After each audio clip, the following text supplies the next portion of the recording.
اس کو پتہ بھی نہیں چلے گا کہ میرا دشمن کون ہے اور کون میرے اوپر وار کر رہا ہے، یا میں کس کے خلاف کچھ کر رہا تھا اور وہ میرے بارے میں یہ کچھ کر رہا ہے، یا میں کیسے کسی کی گرفت میں آ گیا ہوں، یا میری زبان کیسے گنگ ہو گئی ہے۔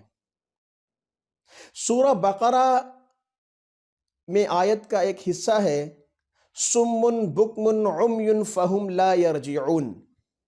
یہ دوپہر کے ٹائم میں جب خوب دھوپ نکلی ہوئی ہو، سورج کی روشنی میں بیٹھ کے کھلے آسمان تلے، یہ آپ نے سم بکم عمی فہم لا یرجعون یہ 70 ٹائم 70 دفعہ آپ پڑھیں گے۔ اس کو 70 دفعہ پڑھ کے آپ اس شخص کا تصور کریں اور ہوا کے اندر ایسے پھونک دیں آپ، اور اللہ سے دعا کریں کہ یا اللہ اس شخص کو ہدایت عطا فرما، اگر ہدایت اس کے مقدر میں نہیں ہے